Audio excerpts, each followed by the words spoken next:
everybody, and welcome to AJ Street Notes and Commentary and Voice Radio. This episode is brought to you by LCSA Life and Community Solutions Association Incorporated, changing and filling the void, make it easier for the lives of those, the most vulnerable people in our communities, by offering them food assistance, prescription drugs assistance, and advocacy resource services. So, if you know somebody that may need some help in those areas, please contact us at lifeandcommunitysolutionsassociation.org or changeandfillthevoid.services, and we'll get back with you as soon as we can. Thank you. If you would like to be a part of LCSA Life and Community Solutions Association Incorporated, you can reach us at lcsachange@fillthevoid.info. Again, that is lcsachange@fillthevoid.info. As I often tell people, if you can't do nothing else, meditate. Even if you don't know how to meditate, pray. Enjoy the music.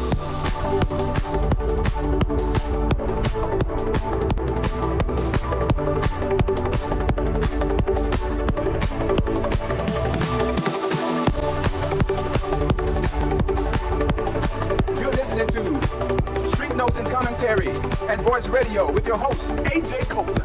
Giving you that old school radio talk show type of vibe, with the sounds of a podcast on the side. I hope you're enjoying it. Enjoy the music, everybody. Please, by all means, enjoy the music.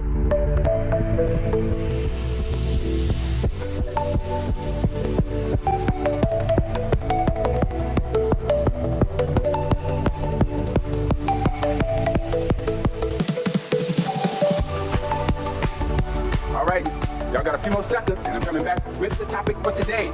Here they go again. We're going to talk about it. Hate in America. They can't stop hating, and I don't know why. I'll be back. Y'all enjoy. Thank you.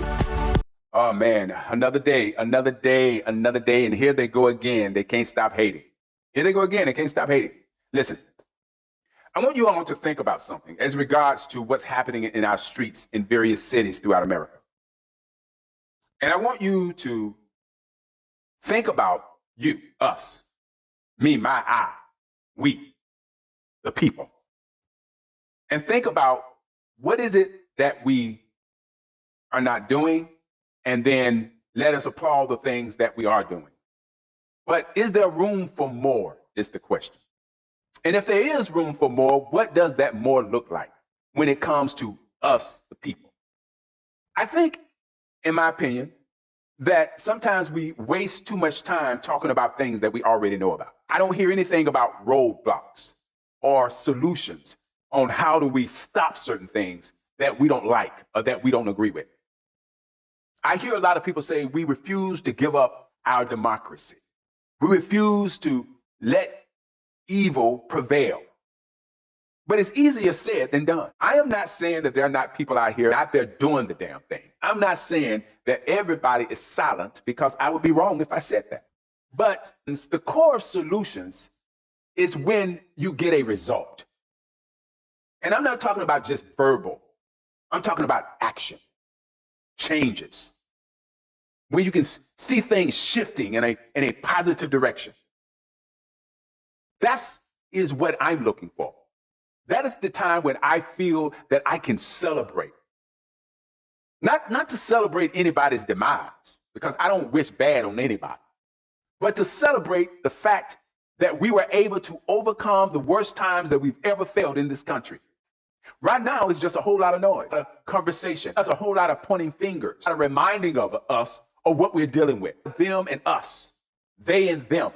It's division, it's confusion, it's propaganda, anxiety. Right now, it's causing people to be depressed, disconnected, people in a place where they don't even want to survive. They don't even want to fight anymore. They don't trust the system, and they don't trust people. And in some severe cases, people don't even trust their own family members. It's okay to have conversations about things that are happening in this country. But what are the solutions? Because we already know who they are. We know who the king is and the followers. We know the enablers. We know the liars. We know the doctrine, the philosophies, the traditions. We know the religion. We know them name by name. We know the fear tactics. We know the threats. We know from which they come, but we don't know where they're going. We know how it started, but we don't know where the end is. We have podcasts, media. have content creators, we have news, then we have information. Everything that we need is out here. And because it's chaos, it's very difficult for anybody to find any hope in the midst of chaos. And the only reason why it's chaos, because there aren't any clear solutions to fix what we're dealing with in this country right now. Sometimes I feel like we're still in the 2024 election. I feel like it has never ended. And the reason why I feel that way, because we still have people that want to have these long, drawn-out conversations about the 2024 election and why someone didn't win, or whatever the case might be. Everybody have gone into their respective corners. We're marching, but we're not using the power that we really have. And I released a video earlier to remind us of the power that we yet to use. It's okay to hit the streets. I get it. But what do you do after you leave the streets? Where's your money going? Because if you continue to support the same people who is oppressing you and taking from you and robbing from you, what is a march without a solution to follow the march? Look, we had 7 million people to show out in the streets. 7 million people. Okay, so what is those 7 million people doing after they leave the streets? What stores are they going to, and where are they spending their money is the question. Have they changed some of their habits and how they interact with certain people? Have they disconnected themselves from the chaos and the craziness? Have they combined their efforts with other individuals who do other things besides marching in the street? And don't get it twisted. That is needed. We need follow-ups. We need concrete, solid decisions. Unremovable. We got one thing going for us right now, finally. Finally, we got one party so far is standing up and refusing to let go and give in. That's a solution. But that solution is not complete until you get a win. You got to be willing to follow it through, no matter how difficult it gets. You got to be willing to follow it through. Just like any sports game. If you're down in the first quarter and you give up in the first quarter because you're down, you never was a good team from the beginning. You didn't come in to win. Is that if we're going to show up on the field, then we need to show up with the attitude that we want to win. And the only way is that sometimes we got to do things that we don't want to do. We have to choose to spend our money in places that's going to support our cause.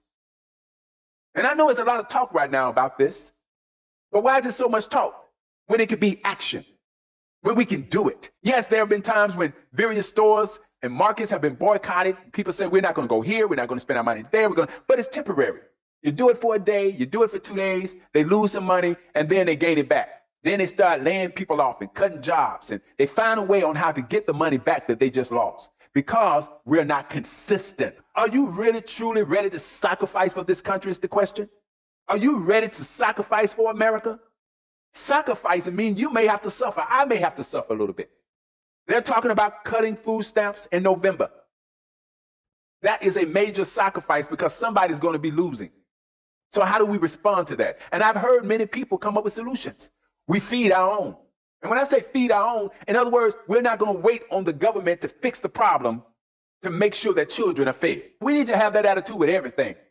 In other words, people need more than just a Thanksgiving meal.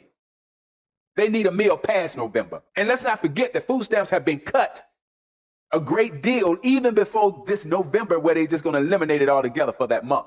But no one talked about EBT the way they do now, even though it had been cut months and months prior.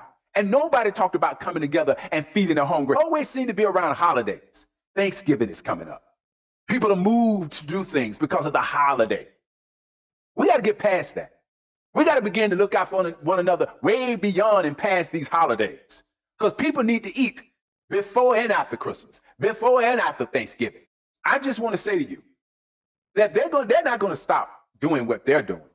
We just got to keep doing what we're doing and even get better at it. They're doing exactly what they want to do, how they want to do it, and they already have a plan that has been in place for years. And they're implementing that plan every single day. And I've always said, what is the alternate plan to their plan? And no one has been able to answer that question. And you know what? We, us, the people, we are the alternate plan to their plan.